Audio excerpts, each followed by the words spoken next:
Hi guys, welcome to another video. ఈ రోజు వీడియోలో మనం రీసెంట్గా రిలీజ్ అయిన Aquaman the last Kingdom movie గురించి చూద్దాం. ఆల్రెడీ మన ఫస్ట్ పార్ట్లో ఆర్థర్ తన తమ్ముడి మీద యుద్ధంలో గెలిచి అట్లాంటిస్ రాజు అవ్వడం, ఓరంని జైలుకు పంపించడం వరకు చూసాం. అండ్ అలానే ఫస్ట్ పార్ట్లో తన తండ్రి చావుకు కారణమైన ఆక్వామెన్ మీద బ్లాక్ మాంటా రివెంజ్ కోసం పోరాడడం కూడా చూసాం.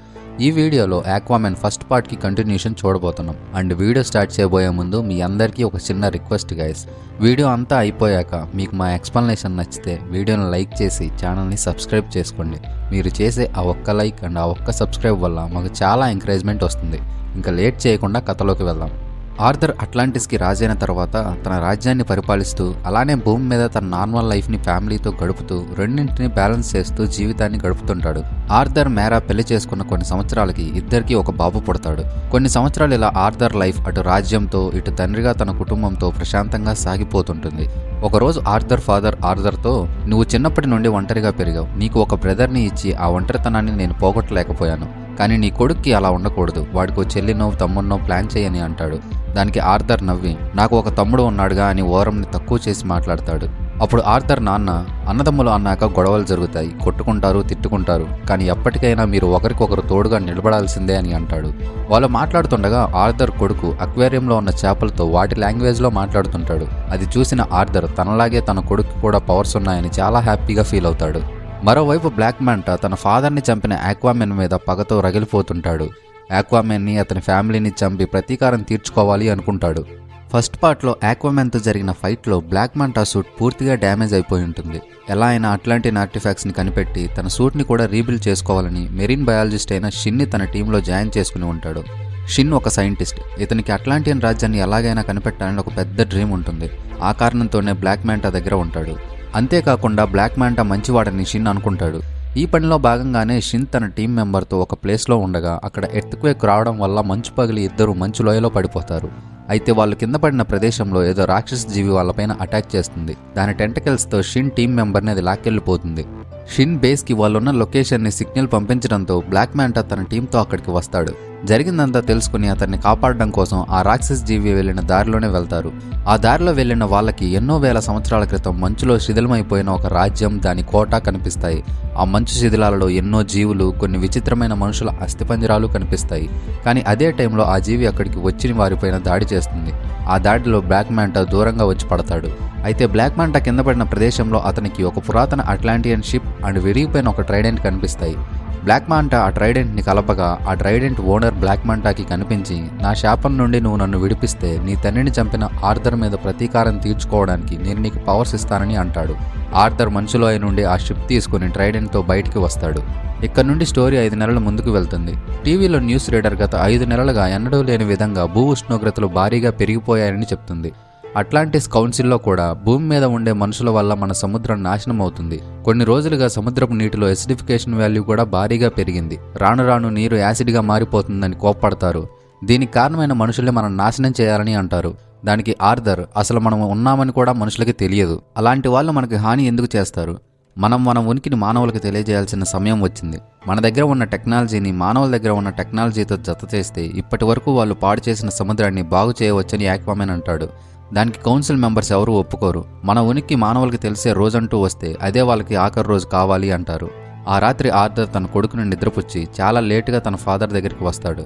ఆర్థర్ ఒక బిడ్డకి తండ్రి అయ్యాక ఒక తండ్రిగా ఉండడం ఎంత బాధ్యతతో కూడుకున్నదో అర్థమై ఆర్థర్ తన ఫాదర్తో, మీరు నన్ను చాలా జాగ్రత్తగా పెంచారు, మీరే నా సూపర్ హీరో అని అంటాడు. బ్లాక్ మాంటాకి దొరికిన ఆ పాత అట్లాంటియన్ షిప్ని, దాంట్లోని మెషిన్స్ని షిన్ తన తెలివితో బ్లాక్ మాంటాకి యూజ్ అయ్యేలా రెడీ చేస్తాడు. అలానే బ్లాక్ మాంటా తన సూట్ని ఇంతకు ముందు కన్నా సూపర్ పవర్ఫుల్గా తయారు చేసుకుంటాడు. ఇవన్నీ కాదన్నట్టు ఇప్పుడు అతనికి ఒక క్షుద్ర త్రిశూలం కూడా దొరికింది. దానివల్ల అతను మరింత పవర్ఫుల్గా తయారై ఉంటాడు. కానీ ఆ షిప్ అండ్ ఆ మెషిన్స్ పనిచేయాలి అంటే ఓరికాల్కమ్ అనే పవర్ఫుల్ ఫ్యూయల్ కావాలి. అది అట్లాంటిస్కి చెందింది. బ్లాక్ మాంటా దానికోసం చాలా సెక్యూరిటీతో ఉండే అట్లాంటిస్లోని ఓరికాల్కమ్ రిజర్వ్ దగ్గరికి దొంగతనంగా వెళ్తాడు. కానీ వాళ్ళు ఆ ఫ్యూయల్ని దొంగతనం చేసే టైంలో అట్లాంటియన్స్కి ఆ విషయం తెలిసిపోయి వాళ్ళు దాడి చేయడం స్టార్ట్ చేస్తారు. అయితే ఆ పాత షిప్కి ఏమీ అవ్వకుండా దానికి షీల్డ్ని ఆన్ చేసి సౌండ్ వేవ్స్తో అట్లాంటియన్స్ పైన అటాక్ చేస్తారు. ఆ ఫైట్ జరిగే టైంలోనే షిన్ ఉన్న షిప్ అట్లాంటిస్ రాజ్యంలోకి వెళ్తుంది. షిన్ అట్లాంటిస్ని చూసి అద్భుతంగా ఉందని ఆశ్చర్యపోతాడు. వాళ్ళు రాజ్యంలోకి చొరబడినందుకు మేరా అండ్ ఆర్థర్ బ్లాక్ మాంటా పైన అతని షిప్ పైన దాడి చేస్తారు. అయితే ఆ ప్రాసెస్లో బ్లాక్ మ్యాంటా మేరాని బాగా గాయపరుస్తాడు. ఇంకా మేరాని అతను చంపేస్తాడు అనుకునే టైంలో ఆర్థర్ అక్కడికి వచ్చి బ్లాక్ మ్యాంటా మీద అటాక్ చేస్తాడు. షిన్ బ్లాక్ మ్యాంటాకి అట్లాంటిక్ సైన్యం అంతా మన వైపే వస్తున్నారని ఇన్ఫార్మ్ చేయడంతో బ్లాక్ మ్యాంటా ఫాస్ట్గా తన షిప్లోకి వెళ్ళిపోతాడు. ఆర్థర్ బ్లాక్ మ్యాంటాని చంపాలని వేగంగా షిప్ వైపు దూసుకెళ్తుంటాడు. కానీ ఆ షిప్ నుండి పెద్ద గన్తో సౌండ్ వేవ్స్ని వదలడం వల్ల ఆర్థర్ ఆ సౌండ్ వేవ్స్ని భరించలేక కింద పడిపోతాడు. బ్లాక్ మ్యాంటా ఇంతకు ముందు కన్నా చాలా పవర్ఫుల్ అయ్యాడని, సూట్ లేకపోయినా సముద్రంలో అట్లాంటియన్స్తో పోరాడగలడని ఆర్థర్ తెలుసుకుంటాడు. ఆర్థర్ మదర్ ఆర్థర్తో వాడు మన రాజ్యం పైన అటాక్ చేసి పెద్ద మొత్తంలో ఓర్కాల్కమ్ని ఎత్తుకెళ్లిపోయాడు.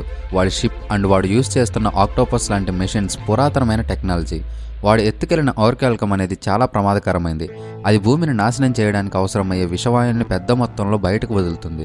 ఆ విషయం తెలిసే ఈ ఓర్కాల్కమ్ని భూగర్భంలో 12 చోట్ల దాచిపెట్టి ఉంచాం. కానీ వాడు గత 5 నెలలుగా వాటిపైన రహస్యమైన దాడులు చేసి వాటంతటినీ ఎత్తుకెళ్లాడని చెప్తుంది. అప్పుడే ఆర్థర్కి భూమి మీద అంత వేగంగా ఉష్ణోగ్రతలు ఎందుకు పెరుగుతున్నాయా, అలానే సముద్రపు నీరు యాసిడ్లా ఎందుకు మారుతుందా అని అర్థమవుతుంది. మరోపక్క బ్లాక్ మ్యాంటా షిన్ సహాయంతో ఒక పెద్ద డివైజ్ని తయారు చేసి ఆ ఓర్కాల్కమ్ ఫ్యూయల్ని మండిస్తూ విషవాయువుల్ని వాతావరణంలోకి వదులుతుంటాడు. షిన్కి మాత్రం అలా చేయడం అసలు నచ్చదు. కానీ అప్పటికే బ్లాక్ మ్యాంటాని ఆ క్షుద్ర త్రిశూలం పూర్తిగా వశంలోనికి తెచ్చుకుని ఉండడంతో పని పూర్తయ్యేలా చేయకపోతే షిన్ని చంపేస్తా అని బ్లాక్ మ్యాంటా వార్నింగ్ ఇస్తాడు.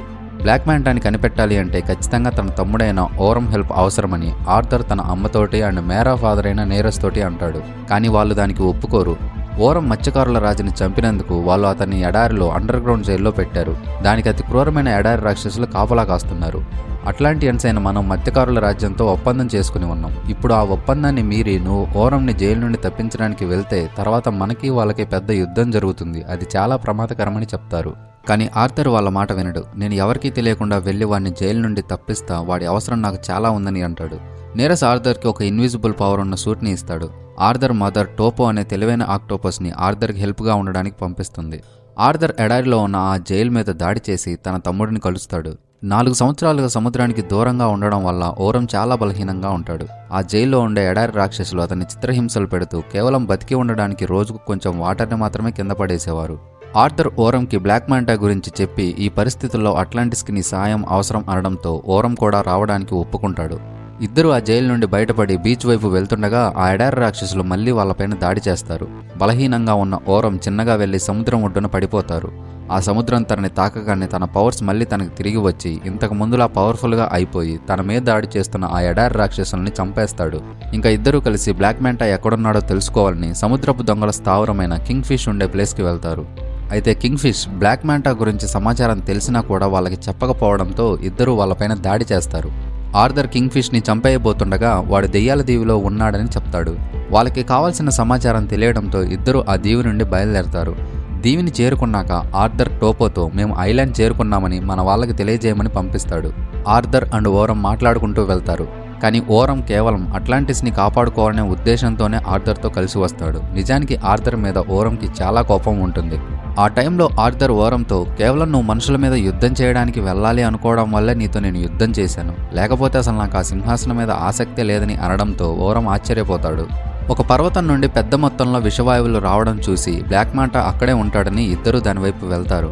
షిన్ బ్లాక్ మ్యాంటా కోసం తన రూమ్కి వెళ్తాడు. అతను అక్కడ లేకపోవడంతో ఆ క్షుద్ర త్రిశూలాన్ని షిన్ పట్టుకోగా బ్లాక్ మ్యాంటా క్షుద్రశక్తితో చేతులు కలిపి ప్రపంచాన్ని అంతం చేయాలని చూస్తున్నాడని తెలుసుకుంటాడు.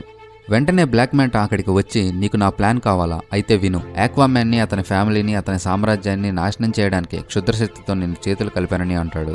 అప్పుడు షిన్ బ్లాక్ మ్యాంటాతో ఆ త్రిశూలాన్ని నమ్మవద్దు అని చెప్తాడు. కానీ బ్లాక్ మ్యాంటా ఇంకోసారి ఓవర్గా మాట్లాడితే చంపేస్తానని అతన్ని పంపించేస్తాడు. నిజానికి బ్లాక్ మ్యాంటాని పూర్తిగా ఆ త్రిశూలం ఆవహించి ఉంటుంది. ఆర్థర్ ఓరం ఇద్దరు బ్లాక్ మ్యాంటా స్థావరంలోనికి ప్రవేశిస్తారు. విషవాయుల్ని వదిలే ఆ డివైస్ని కంట్రోల్ చేసే ప్లేస్కి వెళ్ళి దాన్ని నాశనం చేయాలి అని అనుకుంటారు. ఆ డివైస్ని నాశనం చేయాలంటే ఈ దీవిని మొత్తాన్ని పేల్చేయడం ఒక్కటే దారిని వాళ్ళకి అర్థమవుతుంది. అదే సమయంలో షిన్ అక్కడికి వచ్చి వాళ్ళతో జరిగిందంతా చెప్పబోతుండగా బ్లాక్ మ్యాంటా మనుషులు వాళ్ళపైన దాడి చేస్తారు. ఆ ఓర్కాల్కమ్తో షిన్ అట్లాంటియన్స్ని దెబ్బతీయగలిగే వెపన్స్ని రెడీ చేసి ఉంటాడు. ఆ వెపన్స్ వాళ్ళ దగ్గర ఉండడం వల్ల ఆర్థర్ ఓరం వాళ్ళని ఓడించడానికి చాలా కష్టపడాల్సి వస్తుంది. పూర్తిగా క్షుద్రశక్తుల ఆధీనంలో ఉన్న బ్లాక్ మ్యాంటా అక్కడికి వస్తాడు. అతను చాలా పవర్ఫుల్గా ఉండడం వల్ల ఇద్దరు అతన్ని ఎదిరించలేకపోతారు. కానీ ఆర్థర్ బ్లాక్ మ్యాంటా సూట్ని పనిచేయకుండా డిస్ట్రాయ్ చేస్తాడు. ఆ ఫైట్లోనే ఓరం ఒకసారి ఆ త్రిశూలాన్ని పట్టుకోవడంతో అతనికి అంతరించిపోయిన రాజ్యం, ఆ రాజు యొక్క జ్ఞాపకాలు కనిపిస్తాయి. ఆ టైంలో బ్లాక్ మ్యాంటా ఓరం మీద దాడి చేసి అతన్ని చంపబోతుండగా నీరస్ ఆ దేవి మీద దాడి చేస్తాడు. దీవి అంతా పేలిపోతుందని బ్లాక్ మ్యాంటా తన షిప్లో తప్పించుకుని వెళ్ళిపోతాడు. ఆ టైంలో ఆర్థర్ అతన్ని పట్టుకోవాలని వేగంగా వెళ్తుండగా సౌండ్ వేవ్స్తో ఆర్థర్ పైన దాడి చేస్తాడు. ఆ దీవి రాళ్ల మధ్య ఇరుక్కుని ఉన్న ఆర్థర్ని మేరా వచ్చి కాపాడుతుంది. ఆ దీవి నుండి బయటపడిన తర్వాత ఓరం వాళ్ళందరితో త్రిశూలాన్ని తను పట్టుకున్నప్పుడు చూసిన విషయాల గురించి చెప్తాడు. ఒకప్పుడు మన 7 రాజ్యాలు కలిసికట్టుగా ఉండేవి, కానీ చీకటి నగరం అందరికీ ఒక తలనొప్పిలా మారింది. ఆ రాజ్యం పేరు నెక్రస్. దాన్ని పరిపాలించేది అట్లాన్ రాజు యొక్క తమ్ముడైన కోడాక్స్. అతను చాలా క్రూరుడు, చెడు మనస్తత్వం కలిగినవాడు. అతను చేసే పనుల వల్ల భూమి అలానే సముద్రం అంతరించిపోయే పరిస్థితి వచ్చింది. అట్లాన్ వెళ్ళి అతడు చేస్తున్న పనులని ఆపేయమంటాడు. కానీ అతను తన అన్నయ్య తన సింహాసనాన్ని ఆశిస్తున్నాడని అనుకుని క్షుద్రశక్తులతో కలిసి ఒక త్రిశూలాన్ని తయారు చేశాడు. ఆ త్రిశూలంతో తనతో పాటు తన రాజ్యంలో ఉన్న ప్రజల్ని రాక్షసులుగా మార్చేశాడు. అప్పుడే ఇద్దరు అన్నదమ్ముల మధ్య పెద్ద యుద్ధం జరిగింది. కానీ ఆ యుద్ధంలో అట్లాన్ తన తమ్ముడిని ఓడించేశాడు. తన సొంత రక్తంతో మలిచిన మంత్రాన్ని వేసి నెక్రస్ రాజ్యాన్ని, తన తమ్ముడిని, ఆ క్షుద్రశక్తిని బంధించేశాడు.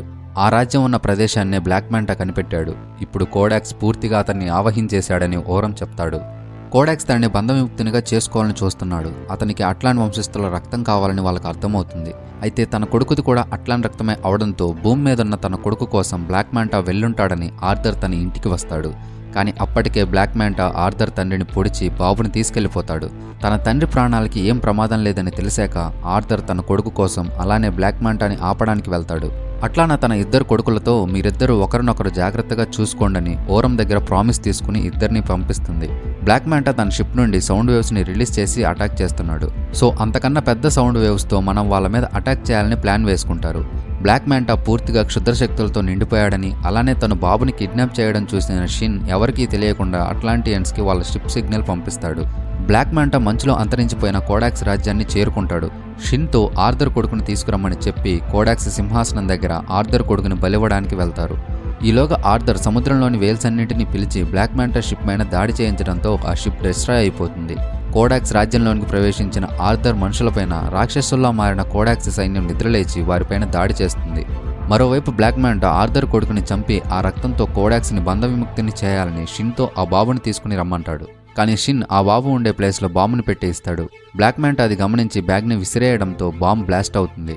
షిన్ ఆర్థర్ కొడుకుని తప్పించాలనుకుంటాడు. కానీ షిన్ పైన బ్లాక్ మ్యాంటా అటాక్ చేసి ఆ బాబుని తీసుకుని బలివ్వడానికి వెళ్తాడు. కానీ ఆ బాబు ఆర్థర్కి సిగ్నల్స్ పంపించడంతో వెంటనే ఆర్థర్ వచ్చి బ్లాక్ మ్యాంటా పైన దాడి చేస్తాడు. కానీ ఇప్పుడు బ్లాక్ మ్యాంటా శరీరంలో ఉంది కోడాక్స్ అవడం వల్ల ఆర్థర్ ఈజీగా ఓడిపోతాడు. కోడాక్స్ ఆర్థర్ని చంపబోతుండగా మేరా వచ్చి ఆర్థర్ని కాపాడుతుంది. మేరా తన కొడుకుని తీసుకుని పారిపోతుండగా బ్లాక్ మ్యాంటా తన త్రిశూలాన్ని మేరా మీదకి వేస్తాడు. కానీ ఓరం వచ్చి ఆ త్రిశూలాన్ని పట్టుకుని మేరాని రక్షిస్తాడు. ఆ త్రిశూలాన్ని ఓరం పట్టుకోగానే కోడాక్స్ బ్లాక్ మ్యాంటాని వదిలి ఓరంని ఆవహిస్తాడు. ఓరం ఒక అట్లాంటియన్. అందులోనూ ఆర్థర్ అంటే ఓరంకి అసలు ఇష్టం ఉండకపోవడంతో కోడాక్స్ ఓరం మైండ్ని ఈజీగా మ్యానిపులేట్ చేసేస్తాడు. ఆ టైంలో బ్లాక్ మ్యాంటా ఆర్థర్ని కొట్టడానికి వస్తాడు. కానీ అతను ఇప్పుడు ఒక నార్మల్ మనిషి. సో ఆర్థర్ అతన్ని ఒక దెబ్బతో కొట్టిపడేస్తాడు. ఓరం ఆర్థర్ పైన అటాక్ చేసి మంత్రించిన ప్లేస్లో ఆర్థర్ రక్తాన్ని చిందించడం వల్ల కోడాక్స్ బంధవిముక్తుడవుతాడు. ఆర్థర్ ఓరం చేతిలో ఉన్న త్రిశూలాన్ని పట్టుకుని ఓరంతో నా మీద నీకున్న ద్వేషాన్ని తీసేయి, దానివల్లే కోడాక్స్ నిన్ను ఈజీగా మ్యానిపులేట్ చేస్తున్నాడు. నిన్ను కలిసిన మొదటి రోజే నీకేం చెప్పానో గుర్తుందా? నువ్వు ఒంటరివాడివి కాదు, నేను నీకు బ్రదర్ని, నేను నీకు తోడున్నానని చెప్పాను. నువ్వు ఆ దుష్టశక్తితో పోరాడుతూ ఉండు, నాకు ఈ త్రిశూలాన్ని ఇవ్వు. కోడాక్స్ని అతని త్రిశూలాన్ని నేను అంతం చేస్తానని అనడంతో ఓరం ఆ త్రిశూలాన్ని వదిలేస్తాడు. ఆర్థర్ వెంటనే ఆ త్రిశూలాన్ని వేగంగా కోడాక్స్ మీదకి విసురుతాడు. కానీ అతడు బంధం విముక్తుడై ఆ త్రిశూలాన్ని ఆపేస్తాడు. కానీ ఆర్థర్ తన దగ్గర ఉన్న పవర్ఫుల్ అట్లాన్ త్రిశూలాన్ని విసరడంతో కోడాక్స్ చనిపోతాడు. కోడాక్స్తో పాటు అతని సైన్యం, ఆ దీవి కూడా నాశనం అవుతుంటాయి. ఆ సమయంలో బ్లాక్ మ్యాంటా లోయలో పడిపోతుంటే ఆర్థర్ తనని రక్షించాలని చెయ్యి అందిస్తాడు. కానీ బ్లాక్ మ్యాంటా మాత్రం నీతో ఎప్పటికీ కలవలని లోయలోనే పడిపోతాడు. చివరికి అందరూ ప్రాణాలతో అక్కడి నుంచి బయటపడతారు. ఆర్థర్ ఓరంని మళ్ళీ జైలుకి పంపకుండా నువ్వు ఈ యుద్ధంలో చనిపోయావని నేను అందరినీ నమ్మిస్తాను, నువ్వు ఫ్రీగా నీ లైఫ్ని ఎంజాయ్ చేయమంటాడు. ఓరం ఆర్థర్ని తన అన్నయ్యగా అంగీకరించి నువ్వు నేననుకున్నంత అసమర్థుడివి కాదు, నీలాంటి రాజు దొరకడం అట్లాంటిస్ అదృష్టమని ఓరం వెళ్ళిపోతాడు. ఆర్థర్ అట్లాంటియన్స్తో భూమి మీదకి వచ్చి యుఎన్ఓ దగ్గరికి వెళ్తాడు. ఆర్థర్ అక్కడ అందరితోటి 2 ప్రపంచాలు ప్రశాంతంగా ఉండాలని నేను ప్రతినిధిగా వచ్చాను అని చెప్తాడు. మా సైన్స్ అండ్ టెక్నాలజీ మీకు అందిస్తాం, మనం చేస్తున్న తప్పుల్ని సరిదిద్దుకుని భూమిని కాపాడుకుందామని అంటాడు. ఓరం ఒక నార్మల్ మనిషిలాగా భూమి మీద తన జీవితాన్ని గడపడం స్టార్ట్ చేస్తాడు. ఇంతటితో ఈ మూవీ అయిపోతుంది. మీకు మా వీడియో ఎంటర్టైనింగ్గా అనిపించి మా ఎక్స్ప్లెనేషన్ నచ్చినట్లయితే వీడియోని లైక్ చేసి ఛానల్ని సబ్స్క్రైబ్ చేసుకోండి. మరో వీడియోలో కలుద్దాం. అంతవరకు టేక్ కేర్, బాయ్.